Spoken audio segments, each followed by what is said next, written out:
Donc avançons sur notre dernier joueur du jour, le gros morceau peut-être, on peut dire ça comme ça. Allons sur Damien Lillard, du coup 8 saisons sur la décennie pour notre ami Damien Lillard, puisque draft 2012 évidemment, plus de 24 points de moyenne sur la décennie, 36 minutes de jeu en moyenne sur l'ensemble de la décennie, plus de 22 300 minutes au total, c'est le 14e total de notre période, 615 matchs également, 5 fois All-Star sur cette période, et pas en carrière mais que sur cette période, 5 fois All-Star, c'est pas mal, également 4 fois All-NBA, dont une troisième équipe en 2014, une deuxième équipe en 16, 19 et 20, et même une première équipe All-NBA First Team en 2018, également le rookie de l'année 2013, mais à la limite on s'en fiche un peu. Au niveau des comparaisons de draft, NBADraft.net, eux, ils disaient un mélange entre Jay Williams et Jerry Bayless. Bon, ça fait un peu mieux. Ouais, c'est Jerry Bayless s'il avait dû être ce qu'il devait être, quoi. Oui, c'est un peu ça, ouais, t'as raison. C'est exactement ça. Et puis Draft Express, le meilleur scénario pour eux, c'était George Hill, et le pire, c'était Ronnie Price. Bon, là encore, je pense qu'on a un peu... Ça s'est plutôt bien passé pour Damien Lillard, visiblement. Ouais. Alors, il a un peu excédé ça, mais il faut rappeler aussi qu'il sortait d'une petite fac, une petite fac de Weber State, qui n'était pas non plus une énorme écurie de NCAA. On avait un peu de soucis sur la transposition de ses qualités, comme parfois ça peut être le cas, mais bref. Oui, il avait fait ses 4 années en NCAA en plus. Lui. Oui, tout à fait, ouais, en plus, ouais. Ouais, effectivement. Les surnoms loufoques de Basketball Référence, on a Dame Time, bon bah tu connais, Dame Dolla aussi, on connaît, Logo Lillard, pas mal. Je me demande juste pourquoi est-ce que Logo Curry n'existe pas également, du coup. Parce qu'il n'y a pas l'allitération. Ah oui, t'as raison. Tu es plus littéraire que moi. Et puis, alors, celui-là, je le connais pas. Sub-Zero, jamais entendu parler. C'était Austin Rivers, ça, Sub-Zero. Ah ouais, pourquoi? C'est pas lui qui avait décidé, quoi. Ah ouais, d'accord. Il avait dit qu'il voudrait que ça soit ça, son surnom, du coup, ça n'a jamais pris, quoi. Et puis un dernier surnom, digne, on dirait un surnom des années 70, Big Game Dame. Oui, ça fait très ABA, ouais. Ouais, tout à fait, ouais, c'est ça. Le surnom ABA. Bref, donc son parcours, 6e pick de la draft 2012. Et d'ailleurs, est-ce que tu te souviens comment est-ce que Portland a ce pick-là? C'est un pick qui est non protégé, qui arrive en provenance de Brooklyn, dans l'échange d'un joueur. Est-ce que tu te souviens le joueur ou pas? Ça doit être Gerald Wallace, du coup. Exactement. Brooklyn échange un pick non protégé. Et d'ailleurs, c'est Ben Folk, qui aujourd'hui fait Cleaning the Glass, mais qui travaillait aux Blazers, raconte qu'ils y croyaient pas quand ils ont entendu l'offre d'un pick non protégé, sachant que Brooklyn était nul. Mais bref, donc il atterrit aux Blazers, évidemment, en 2013, 22 ans déjà, comme tu disais, déjà 4 ans de fac, donc un peu vieux, mais en même temps, déjà mature, on va dire, 22 ans, déjà titulaire, 19 points de moyenne et 38 minutes de jeu en moyenne pour un rookie. C'est plutôt pas mal. Pas de playoff malheureusement puisque le pivot s'appelle J.J. Hickson. Par contre 2014, le pivot s'appelle Robin Lopez, donc ça va mieux. C'était tellement gratos. C'est gratuit, surtout c'est pas la première fois que j'en parle. Donc oui, 2014, lui 21 points de moyenne et l'équipe est un peu plus compétente. Lui All-Star d'ailleurs, All-Star déjà dès sa deuxième année. En playoff, la fameuse série contre Houston, le tir au buzzer de Lillard. Le premier en tout cas. Et puis ensuite, ils perdent contre les Spurs au deuxième tour. 2015, 21 points de moyenne toujours pour Lillard.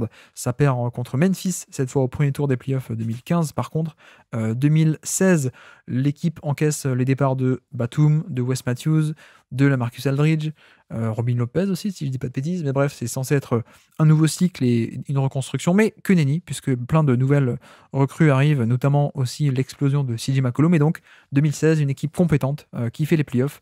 Lui, il a plus de 25 points par match cette année-là. Et donc, en playoffs, ils battent les Clippers de Blake Griffin et Chris Paul, qui sont un peu blessés, cela dit. Et puis, au deuxième tour, ils se prennent les Warriors, les grands Warriors à 73 victoires, donc défaite au deuxième tour. 2017, Lillard est à 27 points de moyenne, c'est plutôt pas mal. Et puis en playoff, malheureusement, il tombe au premier tour, les Warriors avec Kevin Durant, donc pas grand chose à faire de ce côté-là. 2018, 27 points par match, encore une fois pour Lillard. Portland est même 3e de conférence cette année-là, d'une conférence très relevée, mais malheureusement, c'est l'échec très retentissant contre les Pelicans au premier tour, on s'en souvient, la série qui a révélé au monde, je roule l'idée, j'exagère un peu, 2019, 26 points de moyenne pour Damian Lillard, encore une fois les playoffs, et même cette fois la finale de conférence, puisqu'ils battent notamment Denver au deuxième tour, et puis ensuite ils tombent contre les Warriors de Kevin Durant, notamment. Et puis 2020, dernière année de cette décennie, bah, il est carrément à 30 points par match de moyenne et 8 assists en plus. Et puis, au niveau des playoffs, bah, dans la bulle, ils font le play-in, notamment. Et ensuite, ils perdent contre LeBron James et Anthony Davis au premier tour des playoffs de la bulle. Et donc, voilà pour son parcours. Alors oui, je rajoute aussi au niveau de son parcours, 615 matchs joués sur cette décennie, sur 640 possibles. Donc, une durabilité assez incroyable. Il n'a quasiment pas manqué de matchs. Et 615 matchs, l'intégralité en tant que titulaire, c'est plutôt pas mal aussi pour Lillard. Mais bref, donc très simplement, le lancement va pas être original, mais un des tout meilleurs meneurs de cette décennie, peut-être qu'on peut le dire tout simplement. Il faut voir, il a mis moins de points que DeRozan quand même. Oui, mais il est pas meneur, DeRozan. non, clairement, je veux dire, Damian Lillard derrière effectivement, on va dire les intouchables de la décennie que sont James, Curry, Harden et Durant. Peut-être Chris Paul, je veux dire, Damian Lillard se place très très haut derrière, quoi. Il y a pas photo. Dès sa première saison à NBA, le mec est hyper fort. Sur les années qui suivent, il ne fait que monter en puissance avec un style de jeu hyper caractéristique, quoi, qui en plus est très similaire à celui de Curry, qui à ce moment-là s'impose comme le meilleur joueur de NBA. Et Damian Lillard joue quasiment exactement comme lui et quasiment aussi bien, en tout cas dans le scoring, quoi. Donc pour le coup, Damian Lillard, à un moment, on a pu je pense que tu discutais avec quelqu'un, il te disait Damian Lillard est le meilleur joueur du monde, tu l'aurais dit t'as tort, mais je comprends pourquoi tu le penses, tu vois quoi. Damian Lillard est vraiment fort à ce point et a été fort à ce point au cours de la dernière décennie. C'est vraiment un des tout meilleurs joueurs qu'on ait vu ces 10 dernières années. Ah ouais, t'es carrément à ce niveau-là, quoi. Du coup, ma question, c'est est-ce que pour toi, un jour, il a été dans le top 10 de NBA? Oui, pour toi, avec Très largement, ouais, ok. J'avoue que je pense que oui. Sur la fin de la décennie, entre 2018 et 2020, il l'était. Mais alors, je sais pas si... Je pense qu'il faut avoir un peu faire attention aux biais de mémoire récentes, peut-être, et peut-être que j'exagère aussi en disant ça, mais la fin de décennie est tellement spectaculaire, et en plus, comme il est encore dans son prime actuellement, on a un peu cette image de Lillard, mais il n'a pas toujours été génial à ce point. Il a toujours été bon, mais il n'a pas été top 5, top 10 NBA sur toute la décennie, pour moi. En tout cas, pas mal responsabilisé, mais pas toujours aussi fort à ce point que sur la fin. Pour dire rapidement au niveau des usages et donc des volumes de responsabilité, 24, 25, 27% au début, donc des gros usages on va dire de grosses deuxième option d'équipe. Et puis ensuite, on est toujours au-dessus des 30, donc la barre symbolique des stars, des superstars. Et il est toujours, évidemment, toujours au-dessus de la moyenne. Il fait des 102, 105, 105, donc plus 5% par rapport à la moyenne. 103, 106, 107, ça continue de monter, 105, et même 111 pour la dernière année de la décennie. Donc plus 11% par rapport à la moyenne, par rapport à 100, sur un énorme volume. C'est vraiment extrêmement impressionnant cette année 2020.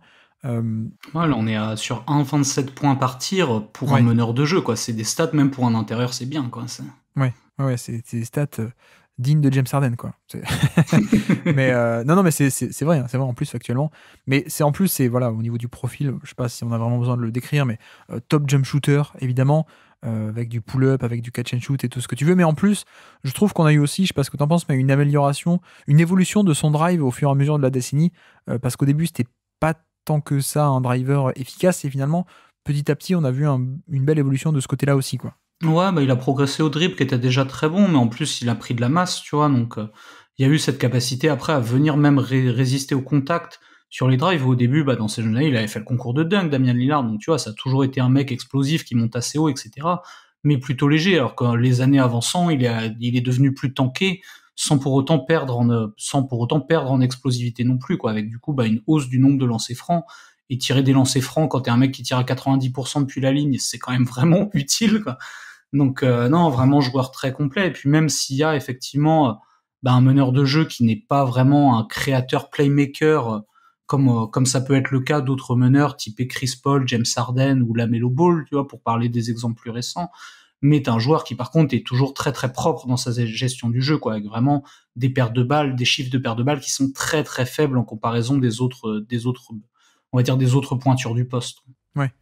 Mais en plus, ce qui était assez intéressant, enfin, encore le cas, puisqu'il joue encore, mais ce qui est intéressant avec Lillard, je trouve, c'est la dualité à la fois de scoreur avec la balle, évidemment, mais en plus, très, très à l'aise aussi sans ballon, ou pas forcément avec autant de mouvements que Stephen Curry, évidemment, parce que personne ne l'est, mais une certaine un certain mouvement sans ballon, en tout cas une certaine capacité à optimiser d'autres joueurs sur le terrain. Ça, il a toujours été capable, ne serait-ce que de par son catch and shoot statique, mais il fait même un peu plus que ça. On a vu beaucoup sous Terry Stott des systèmes où il bougeait un peu plus sans ballon, il faisait des sorties d'écran, il faisait des mouvements dans le périmètre, et donc il y a ce côté-là qui est intéressant. C'est pas que quelqu'un comme la mauvaise caricature de James Harden, la mauvaise caricature de John Wall ou de Westbrook qui bouge pas quand il a pas la balle. Lui, c'est pas du tout le cas. Donc il y avait cette dualité de à la fois scoreur avec la balle, mais aussi sans, toujours aussi dangereux sans la balle, donc très très bien évidemment, ce qui lui a permis d'ailleurs de, voilà, c'est gros scoreur balle en main sur la fin de la décennie avec gros volume, mais en même temps, début de décennie, il a cohabité avec des Lamarcus Aldridge, avec des Batum parfois qui portaient la balle, et ainsi de suite, et puis même ensuite avec CJ McCollum évidemment, donc il y a ce côté optimisateur d'autres profils de par son shoot qui est très intéressant.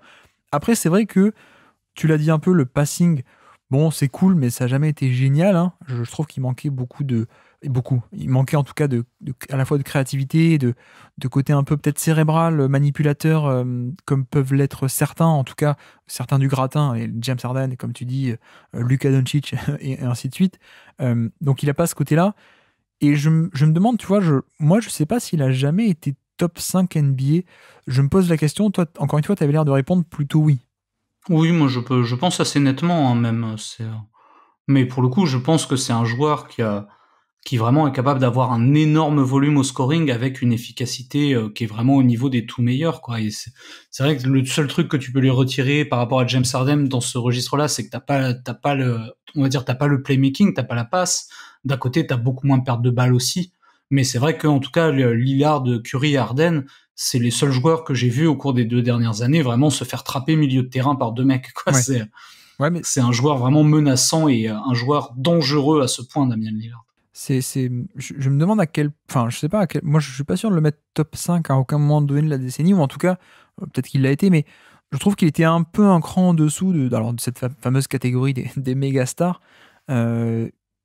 Toujours un peu sur ma faim aussi, sur le côté héliocentrique, et sur justement ce côté je peux prendre les choses en main, et je peux être un peu plus qu'un passeur sympa, mais je peux faire un peu de la manipulation de défense, un peu être implacable de ce côté-là, ou ce genre de choses. Tu vois, il y a des années où, voilà, 2018, 2019, c'est un top joueur au pic de sa forme. L'équipe des Blazers autour, elle est pas mal aussi, quoi. On a une top défense autour, on a un bon casting offensif autour, et pourtant, le plafond n'a pas été aussi haut que certaines équipes avec des LeBron, des Harden, et ainsi de suite, pardon. Donc je sais pas, je trouve que j'ai toujours été un peu sur ma faim de ce côté-là. Peut-être que j'exagère. Disons que je pense que c'est un peu là qu'on touche à la limite de Damian Lillard, parce qu'il en faut bien une, quoi. C'est qu'effectivement, tu vas pas avoir cette dimension de création pour les autres. Tu vois, que par exemple, Ouais. le gros point d'arrêt aussi pour un joueur comme Kawhi Leonard, qui est un monstre au scoring, qui est un monstre en défense, mais qui pour le coup génère de l'attaque pour lui, et finalement qui n'en génère pas du tout pour les autres. Damian Lillard en génère un peu pour les autres, parce que c'est quand même un meneur de jeu, mais c'est pas un énorme playmaker, tu vois, c'est un mec qui a pas non plus une énorme technique à la passe, qui va pas te sortir des passes dans des angles compliqués que la défense n'a pas pu venir voir, comme ça peut être le cas d'un Doncic ou même d'un Westbrook, hein, qui pour le coup sont des passeurs bien plus naturels, qui vont trouver des vraies passes de meneurs de jeu créateurs, quoi. Damian Lillard est plutôt dans l'esprit un meneur de jeu gestionnaire, mais avec une énorme dimension scoring, évidemment, quoi. Mais c'est vrai que quand tu penses à un joueur qui peut prendre toute son équipe sur son dos et l'amener jusqu'au bout, tu penses plutôt à un joueur qui non seulement va mettre ses points, mais en plus va donner des points à ses partenaires. Et c'est vrai que Lillard n'est pas trop dans ce moule-là. C'est un joueur qui va plutôt sanctionner par des passes les erreurs de la défense, mais dont la principale option reste de scorer, quoi. Il n'y a pas une volonté de créer des déséquilibres pour trouver des shoots pour les autres. À la base, c'est un joueur qui va créer des déséquilibres pour mettre des points, et si le jeu réclame qu'il fasse des passes, il va en faire. Mais c'est pas vraiment ce qu'il va chercher à faire de prime abord. Ouais. Non, c'est ça, c'est exactement ça. Et c'est vrai qu'on touche peut-être là à la limite du joueur, mais d'un autre côté, c'est aussi la limite de Stephen Curry en tant que meneur de jeu, et c'est pour ça qu'il a été aussi performant avec un Iguodala et un Draymond Green, qui eux sont des joueurs qui sont plutôt des passeurs dans l'âme. Mais après, c'est exactement ce que j'allais dire, c'est que Curry compense avec encore plus de jeux sans ballon et une encore plus grande dangerosité. Donc pour moi, ça compense, et puis aussi l'efficacité, hein, tout simplement. Là où je te dis, au meilleur de sa forme, il fait une saison à plus 11%, Curry, il fait du plus 24 en 2016, et il fait plusieurs saisons à plus 18. Non, mais c'est ça, je veux dire, le gros tort de Damian Lillard, c'est d'être moins fort que Stephen Curry. C'est le seul truc que tu peux lui reprocher, quoi. C'est Stephen Curry en un peu moins bon, quoi. Et voilà, c'est une limite, mais en même temps, bon, c'est pas très grave, quoi. Ah, c'est ça, oui, tu peux vivre avec le fait de pas être Stephen Curry si t'es voilà, Damian ouais. Lillard, je pense. Et encore une fois, c'est juste que pour moi, il a jamais vraiment atteint cette catégorie ultime, on va dire. Il y en a pas beaucoup, hein, des LeBron, des Harden, ou alors de l'autre côté, des joueurs qui n'ont pas le passing, mais qui, Kevin Durant ou Stephen Curry, qui compensent avec une efficacité à ce point fantastique. Je pense qu'il y a une autre dimension qui est quand même centrale chez Damian Lillard, c'est sa capacité à jouer dans le clutch quand même, qui reste à la fois quelque chose qui fait l'aura du joueur, mais qui d'un autre côté fait sa réussite aussi, quoi. On pense notamment aux saisons récentes où Portland avait le bilan d'une équipe quasiment hors playoff et s'était retrouvé à 50 victoires parce que les mecs avaient gratté une douzaine de victoires dans le clutch sur des matchs qu'ils auraient pas dû gagner, quoi. Et c'est vrai que rien que là-dessus, tu vois, on passe d'une équipe même pas playoffable à une équipe qui a l'avantage du terrain au premier tour, juste parce que t'as Damian Lillard et du coup les matchs dans le clutch, tu les gagnes, tous les matchs serrés, tu les gagnes, quoi. Et c'est vrai que ça, c'est un facteur qui est propre à Damian Lillard et qu'on retrouve finalement chez très peu de superstars en NBA. Du coup, oui, on n'a pas trop parlé de la défense. À quel point est-ce que pour toi la défense était passable, ou à quel point ça pouvait peut-être handicaper sa valeur globale en retirant des points? Où est-ce qu'on se situe un peu sur sa défense? Je pense qu'on peut dire mauvais, hein, c'est en dessous de la moyenne assez nettement, quoi. Et après, pas aidé par le fait d'avoir eu des équipes de Portland où il y avait pas grand monde pour aider de ce côté-là une fois le départ de la période Batum, Matthews, Aldridge, où effectivement tu te retrouves avec des joueurs qui sont pas forcément les meilleurs dans ce registre-là non plus, avec en plus ton duo avec McCollum où t'es très petit sur les postes 1 et 2. Mais effectivement, Damian Lillard, je pense, a toujours été une valeur négative de ce côté-là du terrain, chose qui ne compense pas. Par exemple, on parlait de Curry, que Curry en défense, même s'il a toujours été en dessous, il a toujours compensé par beaucoup d'interceptions, parce que c'est un joueur qui lit bien les lignes de passe, là où Lillard est plutôt dans une démarche plutôt de joueur de 1 contre 1, et qui effectivement va aller provoquer peu de pertes de balles, parce que c'est pas un très bon défenseur, et il défend que en 1 contre 1. Ouais, je suis assez d'accord, j'avais un peu ces souvenirs-là, j'ai revu des matchs et j'étais pas convaincu non plus, et effectivement quand tu recoupes aussi avec... les stats, oui, c'est toujours négatif, hein, grosso modo, dans les modèles de all-in-one ou dans les modèles de on-off, etc. Donc, oui, un peu défense poreuse, on va dire, face au ballon, et ça pas un impact non plus off-ball pour rattraper, comme tu disais. C'est ça, ouais, il n'y a pas vraiment de dimension de défense collective chez Lillard, alors que tu l'as chez Curry, qui est autant Curry, un joueur qui est très prenable en 1 contre 1, autant c'est un joueur collectivement, défensivement, plutôt intelligent, quoi, ce qui n'est pas vraiment le cas de Damian Lillard. Ouais. Effectivement. Alors oui, minutage de playoff, 2200 minutes sur les playoffs, donc 36e total de la décennie. Et du coup, où est-ce qu'on l'imagine dans le classement? Je me doute un peu haut. Très très haut même. Du coup, et tu as cette zone, donc moi j'ai dit effectivement, tu vas avoir probablement 5 mecs devant qu'on va pas pouvoir toucher, qui vont être James, Curry, Harden, Durant et Paul. Et en dessous, tu as ce peloton Kawhi, George, Davis, et je pense que je mets Lillard avec ceux-là. Kawhi, George, Davis, Butler. Butler, je le mets en dessous quand même. Tu mets Butler en dessous de Davis? Ouais, comme j'ai dit tout à l'heure, pour moi, Butler à Chicago, c'était un bon ailier, mais sans plus, tu vois, ailier All-Star, c'est vraiment devenu un vrai joueur All-NBA à partir de Minnesota. Et Minnesota, c'est tard dans la décennie, quand même. Ouais. Ça s'entend. C'est vrai que Butler, il y a un côté, non pas manque de longévité, mais il y a pas mal d'années où il fait du role-player, quoi. Et ça a de la valeur, mais... Et puis, je veux dire, même ses meilleures années à Chicago... Je veux dire, effectivement, c'est un All-Star de manière assez incontestable, mais il est très loin des meilleurs à son poste en NBA. Je veux dire, sur la moitié de la décennie, je veux dire, Jimmy Butler, c'est Gordon Hayward, quoi, en termes de statut, quoi. Ah ouais, je te trouve dur quand même. Non, j'exagère un peu, évidemment, quoi, mais... Non, je vois ce que tu veux dire, ouais. Mais pour moi, tu vois, de Kawhi Leonard, Paul George, Anthony Davis, à l'échelle de la décennie, c'est clairement pas la même strate que Jimmy Butler. Je pense que j'ai une meilleure pondération que toi du pic de Butler, mais en même temps, c'est bizarre parce que Butler, il n'y a pas tant d'années que ça au top niveau, et même les années où il était au top niveau, première option d'équipe et tout ça, c'est jamais des gros volumes en saison régulière non plus, quoi. Donc, de facto, je trouve que ça arrive vraiment tard, en fait, pour Butler. Ouais, oui, c'est vrai aussi. Ouais, non, mais ça me va. Ouais, faisons ça. Donc, on mettrait Lillard entre Anthony Davis et Butler, par exemple, ouais. Ouais, en tout cas, dans ce peloton, Leonard, George Davis, je pense que Lillard est avec ces trois-là. Oui, je suis assez d'accord. Ouais. Donc, ça ferait Paul George 5, Anthony Davis 6. Lillard, du coup, ça serait là. Devant c'est pas Butler, mal, je ouais. pense. Et ensuite, il y a du Dwayne Wade. Oui, tiens, d'ailleurs, le duel Lillard-Irving, du coup, pour toi, il n'y a pas photo? Oh non, pour moi, c'est assez clair et net. Ok, moi je vais aller pleurer alors, mais parce que je suis d'accord avec toi en fait, malheureusement. Parce que je trouve qu'offensivement, Irving avait plus ce côté cérébral et manipulateur et tout ça, mais en même temps, on l'a jamais vraiment vu de C'est ce que j'allais facto. dire. C'est sans doute quelque chose qu'il est capable de faire, mais il l'a finalement assez peu montré. Ouais. Et Ouais. au final, Irving, putain, mine de rien, tu lui enlèves les années avec LeBron, qu'est-ce qu'elle est triste sa décennie, quoi. Oui, il y a beaucoup d'irrégularités, plus que Lillard en tout cas. Non, mais ça me va comme classement. Donc effectivement, grosse QV, hein, puisqu'on a, on a 3 noms dans le top 15 quasiment, top 20 en tout cas, dont 2 dans le top 10. Sachant que maintenant qu'on a refait le classement, le plus haut que j'avais la dernière fois que j'étais venu n'est plus dans le top 15. Donc. Oui, oui, effectivement, John Wall a été repoussé. Alors, quand même, un petit quiz pour finir. Nous sommes le 23 avril 2019. C'est le tir de Damian Lillard contre OKC. Tu t'en souviens, ce fameux tir au buzzer.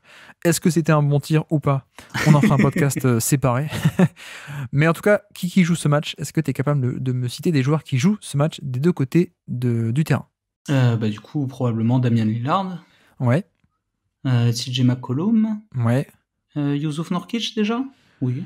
Oui. Non, c'était la fin de saison où il était blessé. Nurkic. Donc il ne joue pas. Al-Farouq Aminu. Oui. Enes Kanter. Oui. Du coup, s'il n'y a pas Nurkic. Qui est-ce qu'il y a d'autres dans cette équipe de Portland? Il doit y avoir Evan Turner aux Celtics, non? Tout à fait, Evan Turner, ouais. Evan Turner à Portland. T'as cité Aminu, mais il y a l'autre aussi. Comment ça, l'autre? Ils vont toujours ensemble, les deux ailiers défensifs. C'est Aminu et... comment il s'appelle? Allen Crabbe? Non, Mo Harkless. Mo Harkless, oui, c'est ça. Effectivement, Mo Harkless. Il te manque quelqu'un qui sort du banc, qui est un frère de quelqu'un de très très très connu. Un shooter. C'est le frère Curry, oui, Seth Curry. Exactement, ouais, Seth Curry. Il n'y a pas Carmelo Anthony? Alors oui, de l'autre côté, effectivement. Ah oui, mais du coup, Thunder, oui, je suis bête. Est-ce qu'il joue ce match? Mais il n'est pas sur la feuille de match. Carmelo Anthony, mais non. Bah non, ça doit être l'année où il part aux Rockets, alors peut-être. 2019. Oui, c'est ça, exactement, t'as raison. 2019, il y est plus, ouais. Tu peux aller sur OKC hein, si tu veux aussi. Du coup, Westbrook, Paul George. Ouais. Reggie Jackson. Non, c'est Dennis Schroeder. Oui, tout à fait, ouais. Oui, j'ai confondu. Alors à ce moment-là, du coup, s'il y a Paul George, ça veut dire qu'il n'y a plus Oladipo ni Sabonis, en toute logique. Doit y avoir par contre pivot classique OKC. Steven Adams, oui. Exactement, Steven Adams, ouais. Et l'autre pivot, c'est pas Deontay Christmas, c'est Nerlens Noel. C'est Nerlens Noel. Et puis un poste 4, aujourd'hui c'est le poste 4 des Blazers, justement. Ah oui, Jeremy Grant, naturellement. Jeremy Grant, effectivement. Et alors le dernier du 5, c'est un joueur qui est passé par l'Australie, je crois. Une espèce d'arrière très très fin.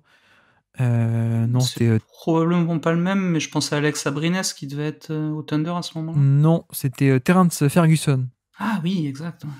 Et puis, alors, il y avait un ancien de chez toi, des Suns, d'ailleurs, en poste 4, on va dire. Un jumeau, d'ailleurs. Un Maurice, du coup, je suppose. Oui, c'était Markieff. Markieff, et le dernier du Thunder, c'était le meneur de New York avec Stoudemire. Ah, Raymond Felton, bien sûr. Exactement, Raymond Felton était là, en sortie de banc. Tu l'avais oublié, ça, là. Absolument, ouais. Et juste pour finir à Portland, il te manque 2-3 noms. Alors, on a une paire d'intérieurs, notamment un qui était shooter. Il faisait que ça. Meyers Leonard. Un autre qui était tout le temps blessé.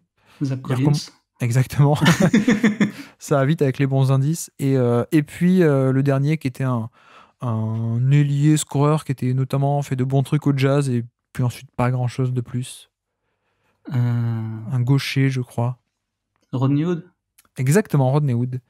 Et puis voilà, mais t'as tout le monde du coup. Qui a joué ce match? T'as tout le monde. Parce que c'est vrai que sur la photo du match, normalement t'as que Lillard et George. Donc... Ouais, c'est vrai. Mais on a du Anthony Simons qui ne joue pas ce match mais qui est sur la feuille. Du Skal Labissière d'ailleurs. Des noms un peu à l'ancienne. Non, il a complètement disparu. Merci, encore un projet Calipari qui est arrivé à destination. Et puis Deontay Burton, Abdel Nader.